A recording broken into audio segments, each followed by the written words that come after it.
Nós aí de novo. Vamos lá então. Abra comigo, por gentileza.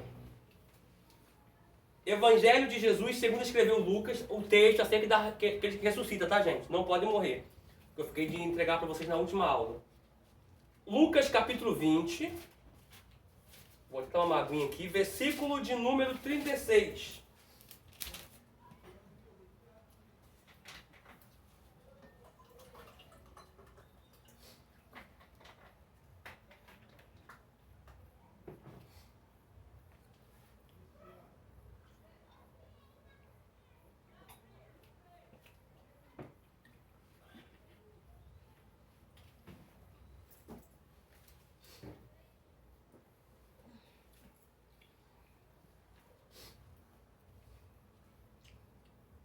De 36.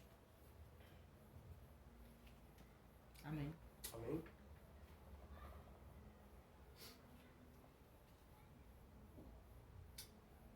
Diz assim, ó. Mas os que... 36. Porque já não podem mais morrer, pois são iguais aos anjos e são filhos de Deus, sendo filhos da ressurreição. Vou ler de novo. Porque já não pode mais morrer, pois são iguais aos anjos, são filhos de Deus, sendo filhos da ressurreição. Nós lemos o texto, você precisa abrir, abra lá em Colossenses. Vai lá em Colossenses, deixa eu marcar aqui. Vai lá em Colossenses, a carta que nós estamos estudando.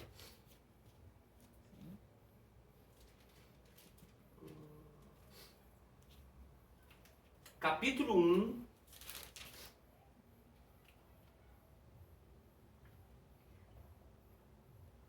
Versículo 17.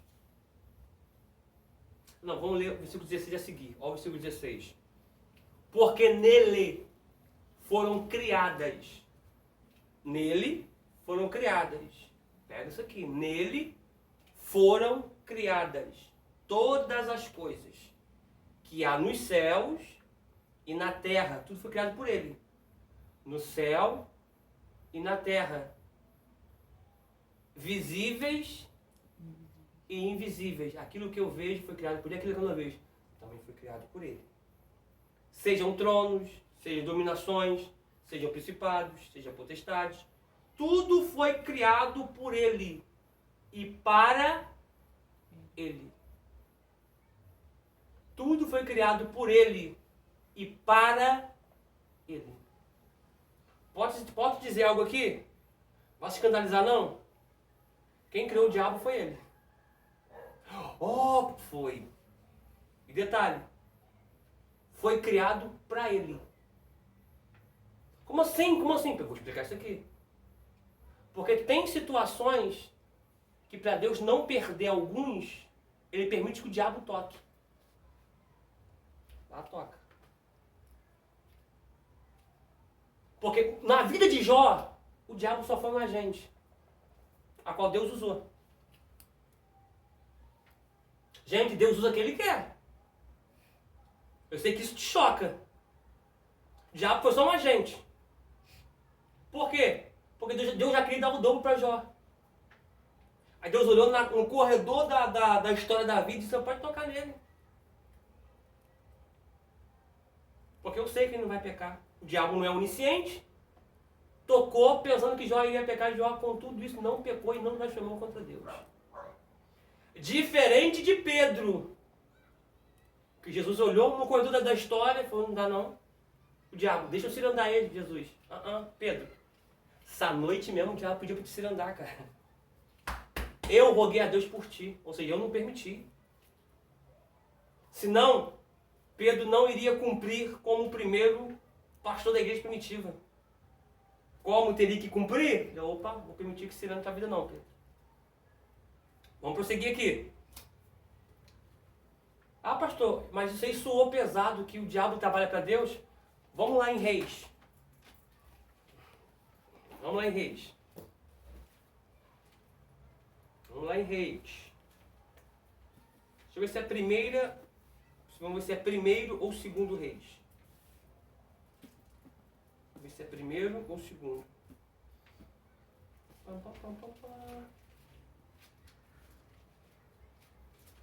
posso tirar não. Abre lá no capítulo 22. Abre no. Vamos lá. Vamos ver se é o primeiro ou segundo, vida. Primeiro Reis 22. Presta atenção nisso aqui. Para você ver que até o diabo trabalha para Deus. Porque Deus manda e o diabo obedece. Qual versículo, vida? 19. Então disse ele: ouve, pois, a palavra do Senhor. Vi o Senhor assentado sobre o seu trono e todo o exército do céu estava junto a ele. A sua mão direita e a sua esquerda. O cenário aqui é de guerra. Acabe está fazendo uma aliança com Josafá. Só que Deus precisa matar Acabe porque havia uma profecia que Acabe iria morrer. Ó Deus trabalhando. Versículo 20. E disse o Senhor: quem induzirá ou quem levará Acabe a que suba e caia? Isso aqui é um eufemismo, tá? Que caia morto, ou para que morra em Ramote Gileade. É uma pergunta que Deus fez na eternidade. E um dizia desta maneira e outro de outra. Deus perguntando aos anjos. O profeta teve uma visão da eternidade, viu o Senhor sobre o trono e Deus faz uma reunião, gente. Porque Deus veio a sua palavra para cumprir. Querendo o homem ou não, ela vai acontecer. Deus veio a sua palavra. Aí Deus veio a sua palavra, a profecia da morte de Acabe vai acontecer hoje, hein? Mas vamos lá. Quem vai induzir ele? Na eternidade. Quem vai levar ele até Ramote Gileade?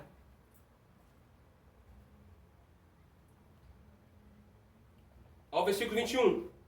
Então saiu um espírito e se apresentou diante do Senhor e disse: eu o induzirei. E o Senhor lhe disse: com o quê? Irmão, peraí. Deus está fazendo uma reunião particular. Porque, não sei se vocês sabem, Deus mesmo com a sua grandeza, Deus tem conselheiros. Não sei se você sabe. Irmão, Deus não tem problema nenhum em ouvir alguém. Deus estava com tanta fúria, tão irado, vou acabar com esse povo, vou matar esse povo. Moisés, Senhor, faz isso não, cara. Pensa comigo. O que o povo vai dizer? O Senhor tirou ele lá do Egito para poder matar o povo aqui. Sei que o Senhor tem poder para fazer uma outra nação maior do que essa, mas o Senhor tirou o povo de lá. Então por que o Senhor deixou o povo lá? E Deus ouviu Moisés. Aí olha só. Por que Deus pergunta para o Espírito com o quê? Não é porque Deus precisa de resposta, gente. É porque a reunião que está tendo ali, os demais presentes ali não são oniscientes. Então eles precisam saber. Porque eu já vi pessoas falar isso aqui, que Deus estava com dúvida, queria saber como. Que é isso, gente? Aí olha só, com o quê? Olha o versículo 22. E disse ele, tá? Olha, esse ele que está com ela minúsculo. Tá? Então não é o Espírito Santo. Tá? E disse ele: eu sairei e serei um espírito. Vê que o espírito está com letra minúscula. Tá? Então é um anjo. Agora nós temos que qualificar se esse anjo pertence à luz ou às trevas. Porque a Bíblia diz em Hebreus que os anjos são espíritos ministros. Todos os anjos são espíritos. Então olha o que o anjo diz aqui, ó. Eu sairei e serei um espírito. Por que eu falo que é um anjo? Porque é espírito. O espírito de quê? Mentira. De mentira, peraí. Aqui eu já posso pontuar isso aqui. É da luz ou é das trevas, vida? Das trevas. Das trevas, porque o pai da mentira é o diabo. Então ele está fazendo aquilo que o seu líder é comum e acostumado a fazer, mentir. Eu sairei e serei um espírito de mentira na boca de todos os seus profetas. E ele disse, olha Deus dizendo, ó, o Espírito disse assim, o anjo das trevas disse assim, ó, eu vou sair e vou ser um espírito de mentira na boca de todos os profetas. Que profetas são esses? Os 450 profetas de poste-ídolos que é o de Baal, e os 400 de Azera. São esses profetas aí que está falando, tá? Que saíram na boca deles.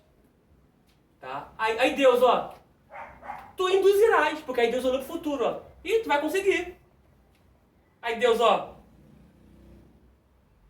e ainda prevalecerás. Sai e faz assim. Pera aí, gente. Deus não poderia usar outro mecanismo? Ah, só que tudo foi feito por Ele e para Ele. Gente, posso falar uma coisa para vocês aqui? Posso falar? Você não escandaliza comigo, não? O diabo não é inimigo de Deus, não, gente. Que isso, pastor? O diabo é o nosso inimigo. O diabo não luta contra Deus, gente. Quem não tem poderio para isso. Ele vai perder. Ou você vai encarar alguém que você vai apanhar. No máximo que você encara alguém que você era do mundo, que sabia que você ia bater, então você ia trocar um soco. Mas encara alguém que você sabe que vai te dar uma surra. Claro que você não encara. Então, o diabo é inimigo de quem? O diabo é inimigo da gente. É o inimigo da obra de Deus. É o inimigo das coisas que pertencem a Deus. Porque o diabo já está destruído. Para tu ver que ele vai se apostar do anticristo. E sabe como Jesus vai derrubar o anticristo? Está lá em Tessalonicenses, nós vamos entrar daqui a pouco, né, nessa epístola. Sabe como? Assim, ó. Com o sopro de sua boca. Para tu ver que o diabo não tem poder nenhum.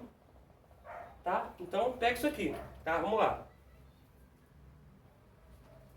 Vamos lá. Então, o poder pertence a Deus. Tá? E a Jesus Cristo, nosso Salvador. 18. Ele é a cabeça do corpo da igreja. É o princípio e o primogênito dentre os mortos. Então, primogênito é primeiro. Então, ele é o primeiro a ressuscitar dentre os mortos. Avisa que você voltou para Colossenses, tá? Ah, tá. Voltei para Colossenses, tá, gente? Obrigado, Vila. Voltei para Colossenses 1,18. Aquilo lá só que te mostrar lá em 1 Reis 22 que o diabo é só um agente. Deus manda, o diabo obedece. E acabou. Não é que Deus e eles são amigos, não, tá, gente? Tá? Mas também o diabo não tem Deus como adversário, como inimigo, de lutar contra Deus de cara, porque ele perde. Então ele vai lutar contra quem? Contra a gente, contra a obra de Deus, contra as coisas que são relacionadas e pertencentes a Deus. Tá bom? O diabo é um inimigo que já está destruído. Ele só está fazendo as coisas enquanto ele ainda tem tempo. Tá? Então ele é o princípio e primogênito dentre os mortos. Ele é o primeiro dos mortos. Para que tudo tenha preeminência. Então observe isso aqui. Ele é o primeiro dos mortos. Ele é o primeiro a ressuscitar dos mortos. Então eu te pergunto, se ele é o primeiro, a filha de Jairo ressuscitou? Não. Responde alto. Não. A filha de Jairo ressuscitou? Não.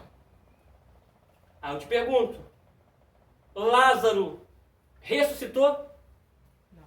Não. Pastor, mas está lá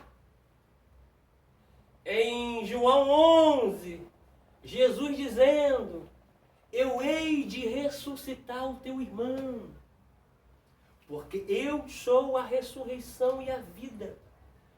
Marta, conhecendo de Bíblia, porque Marta deu uma aula de escatologia. Ela falou assim, ó, eu sei que meu irmão há de ressuscitar. Está dizendo assim, eu sei que meu irmão está salvo. Primeiro ela começa com soteriologia, doutrina acerca da salvação. Depois ela vem com escatologia. Eu sei que ele vai ressuscitar na ressurreição dos mortos. Na ressurreição do último dia. Por quê? Porque Jesus não tocou a palavra reviver. Ele vai se colocar como que ele vai ressuscitar. Então ela pegou, ela pegou. Pera aí, não. Se ressuscitar ele aqui agora, ele não pode morrer. Então Lázaro reviveu. Porque Lucas 20, 36, ainda que o texto aparece como ressurreição, não aparece assim no manuscrito original. Quer ver uma coisa? Só em mérito de curiosidade. Por isso que temos Almeida Revista, Almeida Revista e Corrigida e Almeida Revista Fiel. Tá? Porque a Almeida, na Almeida, a mais antiga, tá lá assim em Gênesis 14. E deu-lhe o dízimo de tudo. Não aparece o nome de Abraão. Aí quando você pega ao escritor aos Hebreus, que muitos têm como Apolo, Paulo, Silas, Barnabé, Priscila ou Áquila que tem escrevido, mas é anônimo, o texto não diz de fato quem escreveu, está lá que Abraão deu dízimo de tudo a Melquisedeque. Na Almeida Antiga não aparece o nome. Perdão, na Almeida Antiga aparece o nome também lá em Gênesis 14. Porém, no manuscrito original não aparece o nome de Abraão lá atrás. Vê a tua aí. A minha versão revista e corrigida. Então aparece o nome de Abraão. Vê lá Gênesis 14. Gênesis 14. Lê alto. Do 1? Não, deixa eu pegar o versículo aqui. Na tua tá marcada a vida. Tem certeza que tá marcada aí, rapaz. Tem um monte de coisa marcada aqui. Então, é acerca do dízimo. 18. Lê a partir do 14, 18. Vai lá. E Melquisedeque, rei de Salém, trouxe pão e vinho, e era este sacerdote do Deus Altíssimo. Vamos lá. É a primeira vez na Bíblia que vai aparecer a palavra sacerdote. Fora séculos para frente que apareceu, que veio dos filhos de Jacó, que veio do filho de Jacó, e veio da linhagem de Arão, melhor dizendo, veio da linhagem de Arão, tá? Porque veio da tribo de Levi. Então isso aqui é antes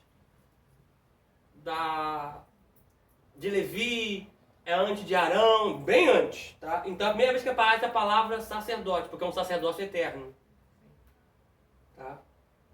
19.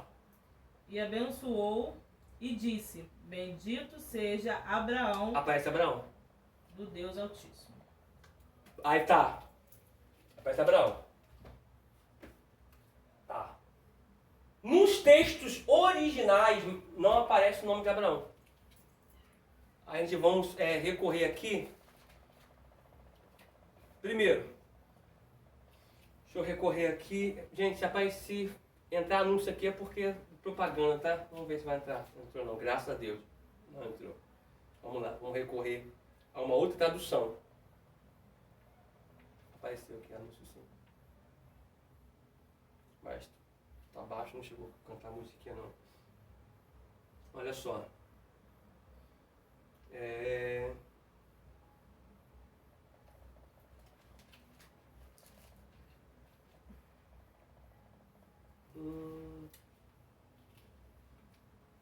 Lê o 20, vida. A tua deve aparecer Abraão também. E bendito seja o Deus Altíssimo, que entregou os teus inimigos nas tuas mãos, e deu-lhe o dízimo de tudo. Apareceu Abraão não, né? Ó, olha dela. Só 19. Ó, no 19 aparece o nome de Abraão. E diz assim, ó, e deu-lhe o dízimo de tudo. Não faz menção de quem deu para quem. Tá? A minha, aqui, ó, olha a diferença. É a mesma Almeida. A tua é revista e revisada. A minha é, olha só, a minha tradução é... Não, a minha revista corrigida. A minha também é revista e corrigida. Olha só. Olha só. No 20 aparece o nome de Abraão? 19. Não, vê o 20. Não, no 20 não aparece não. No 20 não, ó. Então vamos lá, ó. Vou ler também agora aqui. Ó, 19. Abraão, e abençoou e disse: bendito seja Abraão, do Deus Altíssimo, o possuidor dos céus e da terra. E bendito seja o Deus Altíssimo, que entregou os teus inimigos nas tuas mãos. Isso aqui é Melquisedeque falando. E deu-lhe o dízimo de tudo. A gente lendo aqui assim, não aparece o nome de Abraão. Porém, quando a gente lê Hebreus, diz que foi Abraão que entregou a Melquisedeque. Aí em algumas traduções da Bíblia, colocar o nome de Abraão no versículo 20. Porque aí dá a entender que foi Melquisedeque que deu para Abraão. Vê se não está subentendido assim. Porque é ele que está falando. Bendito é o Deus de Abraão, possuidor dos céus e da terra, que te abençoou e deu-lhe o dízimo de tudo. Então, esses pequenos detalhes fazem total diferença. Porque se você lê aí e não lê Hebreus, você vai entender que foi Melquisedeque que abençoou Abraão. Porque lá em Hebreus vai dizer que é o maior que abençoa o menor. Porque Melquisedeque é uma representatividade de Cristo, que é o sacerdócio eterno. Porque vai dizer que ele não veio da tribo de Levi, não se sabe quem é o seu pai, quem é a sua mãe, quem é a sua genealogia. Só mostra que ele é rei de Salém, a antiga Jerusalém. Aparece como rei, como sacerdote, sem ser da tribo de Levi, porque o sacerdócio dele é eterno. E automaticamente ele está abençoando Abraão, porque quem abençoa é o maior para o menor. Então dízimo não é ato de abençoar. Dízimo é ato de ser abençoado. Pega isso aqui. Não faz isso mais para frente. Não faz isso aqui na submissão. Dízimo não é dever. Dízimo é gratidão. É alguém que é grato a Deus. É alguém que é grato por aquilo que tem sido conquistado. Você sabe que você conquistou não foi pelos seus mecanismos. Foi Deus que lhe proporcionou. Tá? Então é só essa curiosidade que eu queria passar para vocês. Tá bom? Então se Cristo é o primogênito dos mortos, foi o primeiro a ressuscitar, Lázaro não ressuscitou, Lázaro reviveu. Como um soldado que jogaram na cova de Eliseu. Ele não ressuscitou, ele reviveu. Portanto, depois de alguns dias morreram todos novamente. Tá? Vamos prosseguir aqui. Vou terminar aqui a parte de Colossenses. Esclarecido? Sim. Tá, então, a parte mais profíncua de ressurreição vamos aplicar na escatologia. Tá bom? A Bíblia fala de duas ressurreição. Quem vai ressuscitar primeiro, quem vai ressuscitar depois. O justo e o ímpio vão ressuscitar junto ou não. Pastor, todos os justos vão ressuscitar juntos? Tudo se mudar na escatologia. Tá? Se um aluno perguntava, um membro, pastor, estou com uma dúvida aqui de escatologia, pastor. Me responde, pastor. O líder, me responde, tá? O líder do departamento, enfim. Todos os justos vão ressuscitar juntos na ressurreição? Você vai fazer escatologia e você vai se pasmar com o que a Bíblia diz. Vamos lá então. Segundo parágrafo da página 280. Nas últimas saudações, espero que tenha ficado claro para todos. Tá? Outra coisa que eu tenho que explicar aqui, por favor, foi bom voltar aqui. Não é que o espírito de mentira, o espírito demoníaco que lá de 1 Reis 22, estava no céu. Não. Ele estava no mundo espiritual. Desculpa.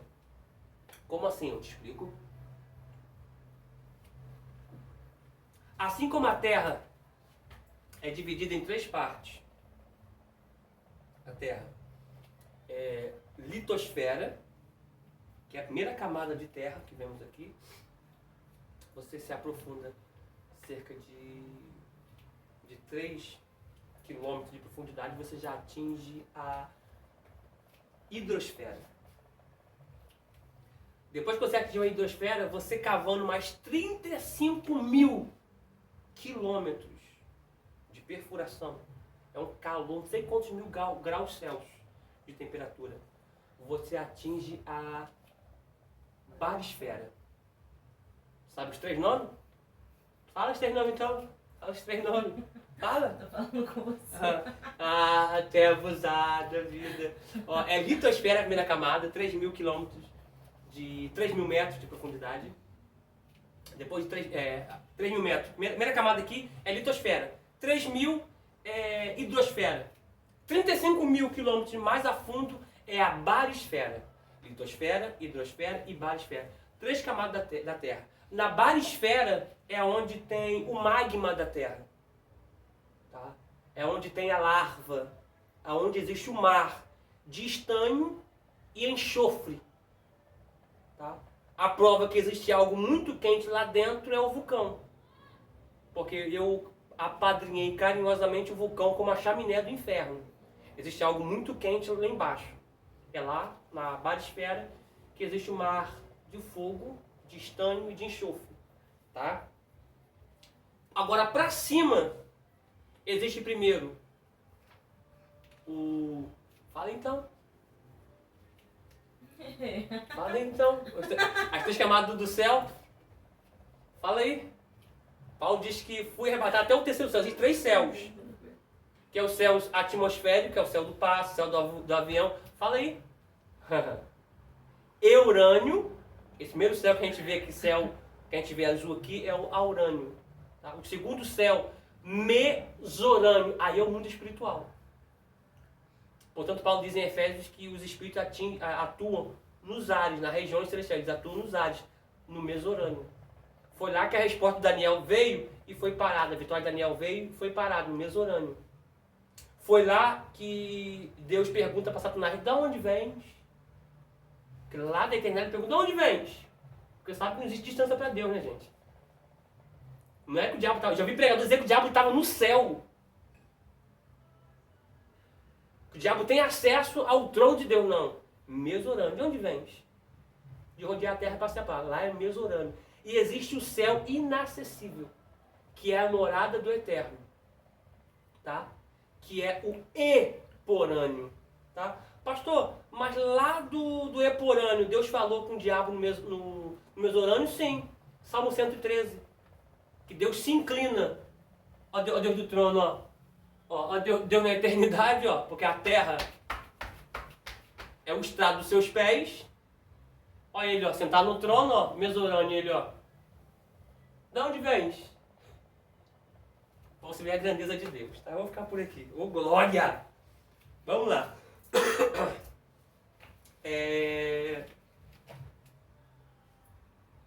Então ficou entendido, então. Tá? Não é que estava no céu. Ali, mesorâneo. Tá? Nas últimas saudações, então ficou claro? Igual clara de ovo? Então tá bom. Nas últimas saudações, do capítulo 4, do versículo 7 ao 17, vamos ler depois. Vamos ler todo esse texto aqui, depois a gente lê todo esse parágrafo aqui, depois a gente lê os textos bíblicos. Nas últimas saudações, Paulo pede que esta carta seja enviada à igreja de Laodiceia, uma cidade vizinha, e que os cristãos de Laodiceia enviem aos colossenses a carta que Paulo tinha escrito ou tinha a intenção de escrever a eles. Tíquico levou a carta de Paulo até Colossos. Com ele viajou Onésimo. Em favor de quem Paulo escreveu a carta a Filemão. Vamos ler Colossenses 4, do 7 ao 17, para a gente poder findar a carta à igreja de Colossos.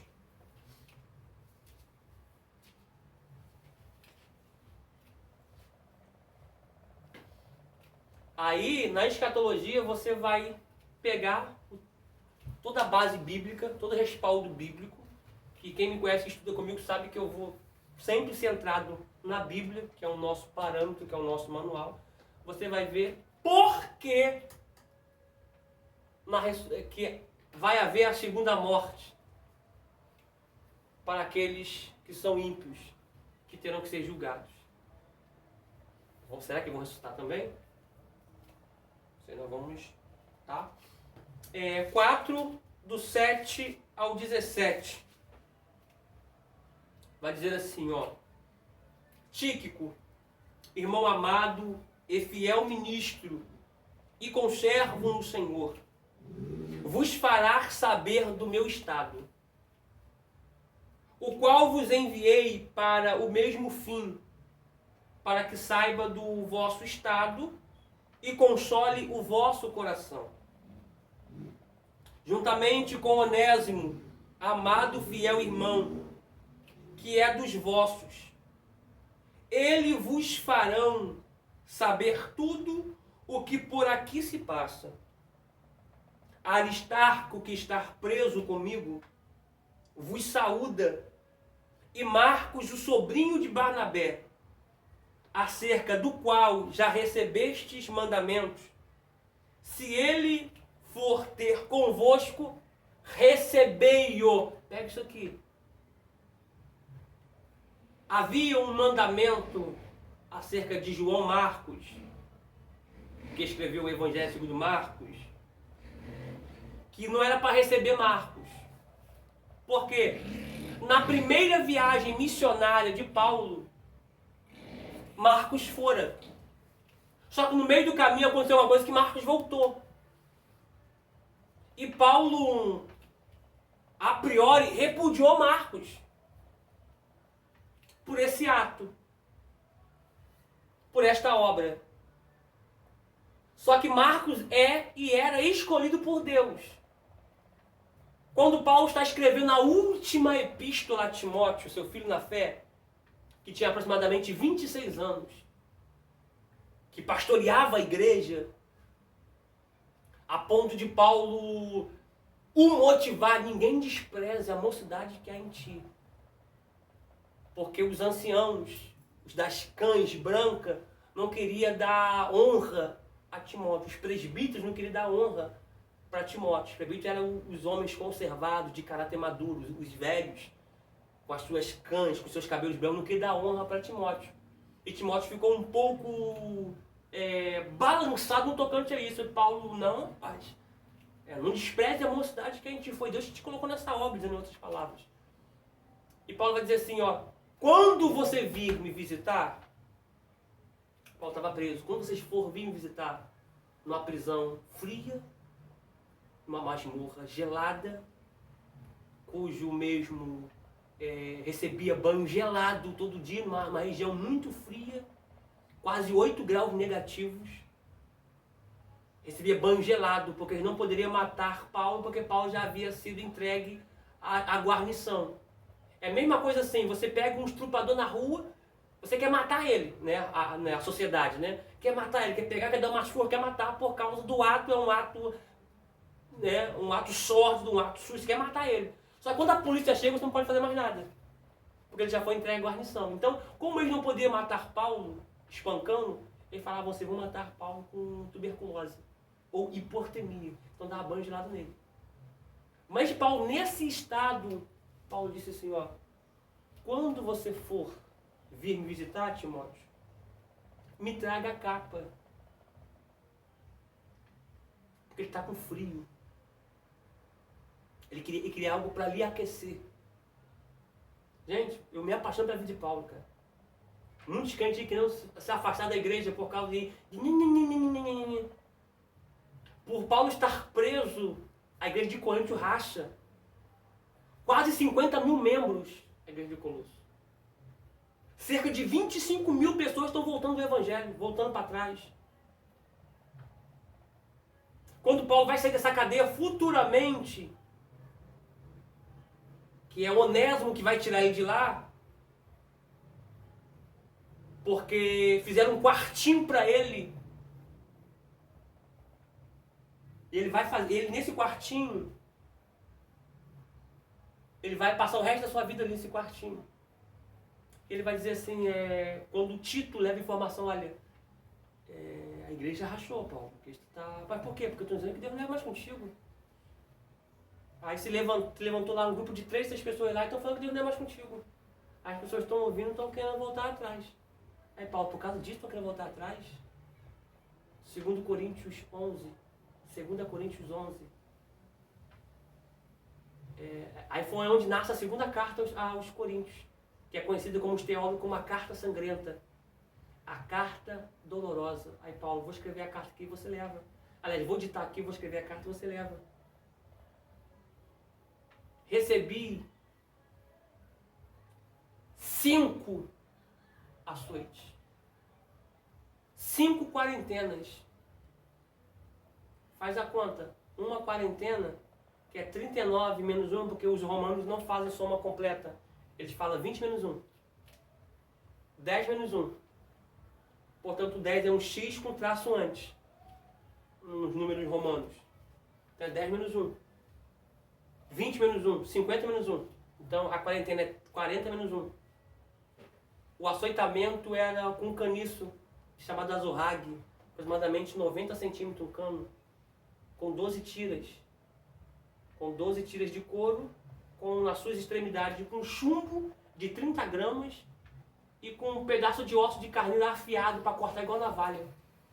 O chumbo dava impacto e o osso de carneiro cortava igual navalha. Ele vai dizer, ó, passei por esse processo 5 vezes. Cada açoitamento romano, vamos lá. Primeiro açoitamento, 12 cortes. Segundo, 24. Terceiro, 36.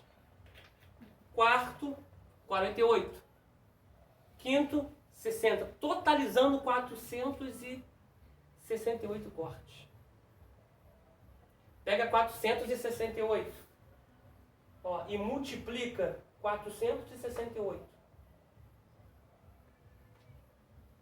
Deixa eu botar aqui. 468 vezes 5. Vai dar 2.000, ó. Vou botar aqui, ó. Vai dar 2.334. 2.340 cortes no corpo. Aí vai dizer, não para por aí. Tomei 3 vezes surra de vara. Fui apedrejado uma vez e fiquei uma noite e um dia no abismo. Ou seja, estava em coma, como morto. Sofri 3 naufrágios. Um deles não podia sair do barco, com 276 tripulantes. Porque na noite anterior, o anjo do Senhor esteve comigo. E disse, Paulo, nenhum deles se perderá, nem sequer um fio de cabelo. Detalhe, já passei por perigo, já passei por fome. E vai dar o currículo dele. Agora, por isso, vocês querem se desviar? Então isso que dá uma lição pra gente. A gente, por tão pouca coisa, a gente quer se afastar dos caminhos do Senhor.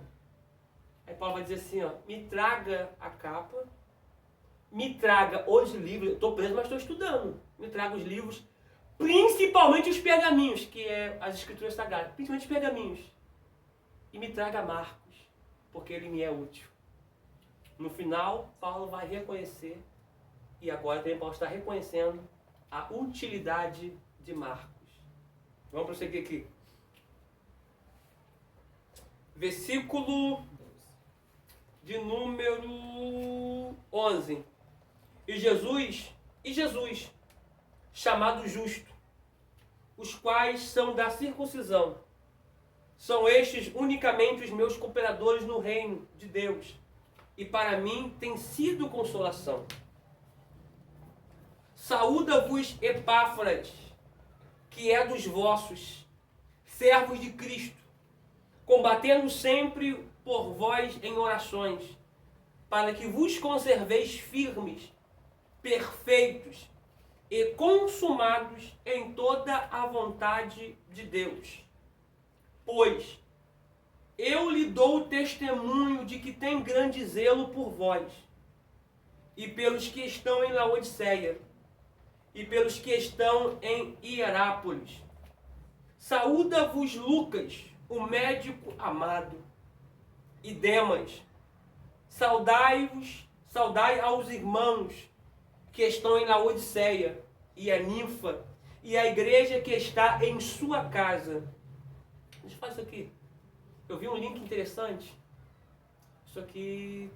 Isso tem sido uma grande motivação no meu intro. O link estava assim. O diabo falando para Deus. Você viu? O Senhor falou, né, que iria ter pandemia nos últimos dias, que vão antecipar a sua volta. Aí o Senhor permitiu a pandemia. Eu fui um dos agentes que trabalhei para isso. Mas tu viu? Fechei todas as suas igrejas. Aí Deus, como? Eu fechei todas as suas igrejas. Aí Deus diz pro diabo assim, engano seu. Você fechou algumas igrejas em alguns municípios, em algumas cidades, em alguns bairros, em alguns países. Porém, em cada casa eu abri uma igreja. Porque crente é independente do tempo. Tá? Isso aqui foi muito tremendo, muito tremendo. Versículo 16. E quando esta epístola tiver sido lida entre vós, fazei que também o seja na igreja dos Laodicenses.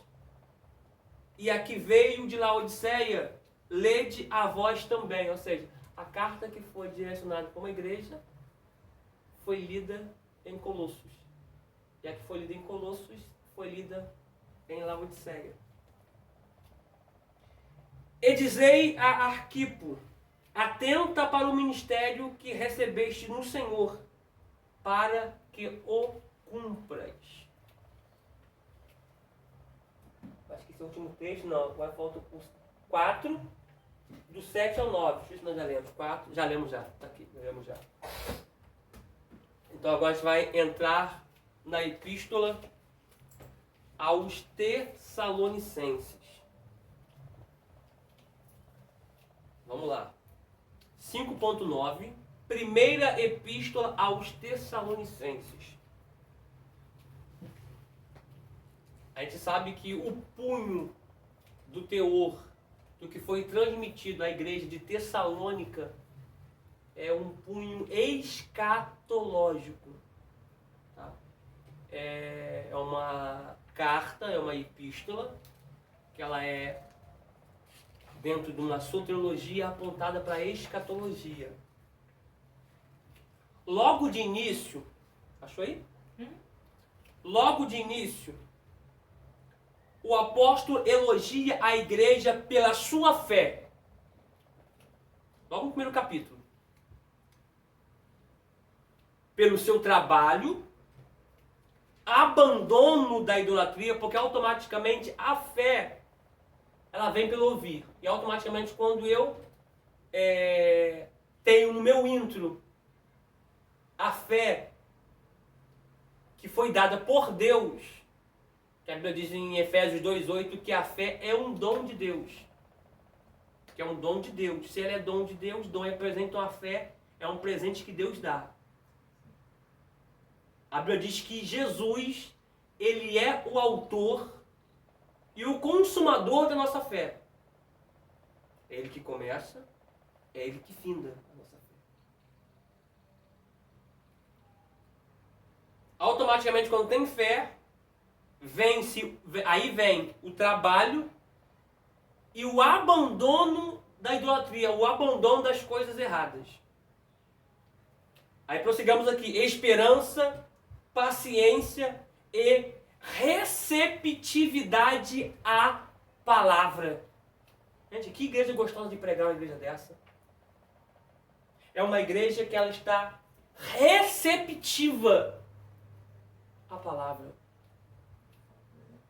Gente, a gente roda por alguns lugares.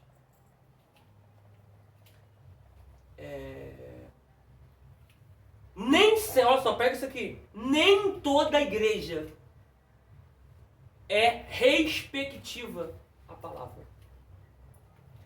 Não é respectiva não, melhor dizendo, não é receptiva. Respectiva é uma coisa, respectiva vem do verbo respeitar. Receptiva vem do verbo receber. Nem toda igreja recebe a palavra.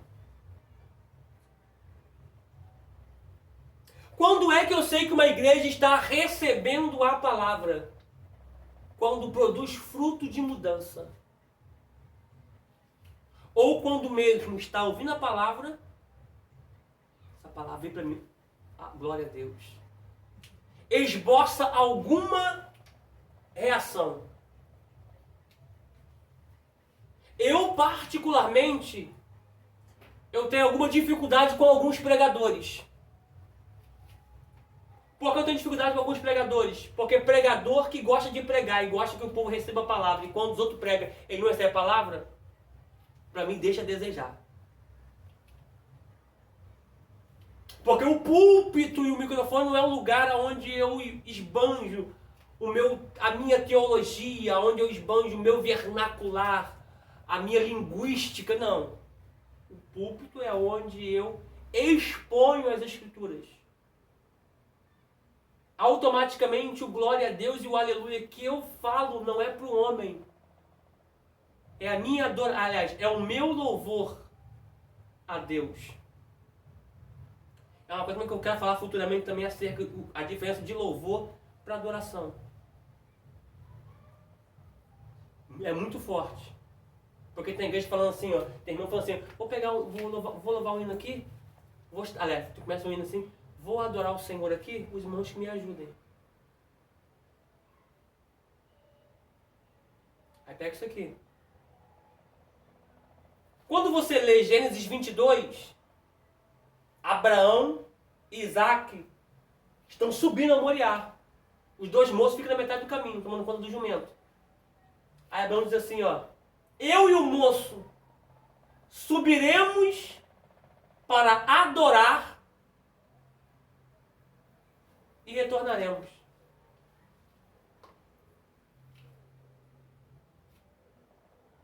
Eu te pergunto, adorar é pegar o microfone e cantar? Também é coisa profunda que está vindo por aí. Tá? Então, quando a gente chegar nesse trâmite, a gente explica a diferença de louvor para adorar. Eu tenho diplomas que ele vem escrito assim, não todos, alguns. Ele vem escrito assim, concluiu nesta instituição o curso com louvor. Porque louvor está apontado para elogio. A palavra louvor é elogio. Tá? Então, terminou nessa faculdade, nessa instituição, vai escrever, né? Boa. Louvor, pode procurar em qualquer dicionário informal. Ó, eu abro aqui para vocês verem. Qualquer dicionário informal, Aurélio, ó. Deixa eu abrir o dicionário aqui, ó. Dicionário, vamos lá, louvor. Ó. Abre o dicionário.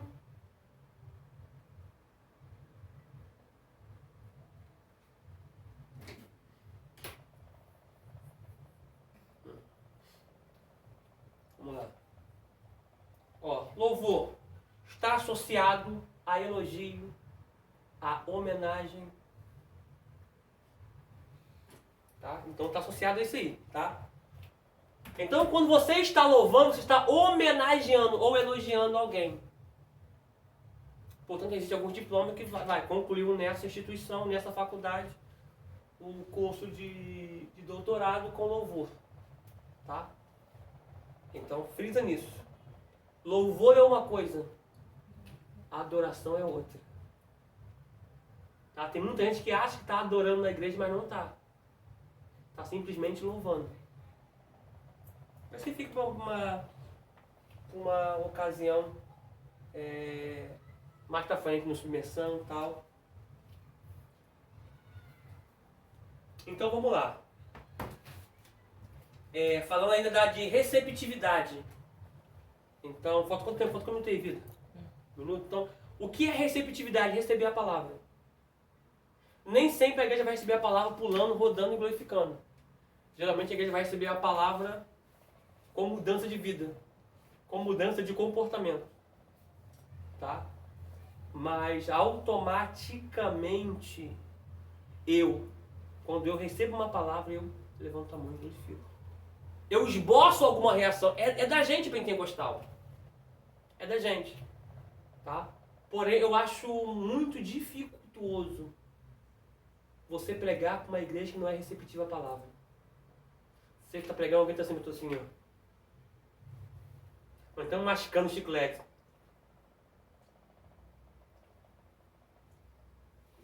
Então a gente continua falando sobre isso no próximo vídeo, tá bom?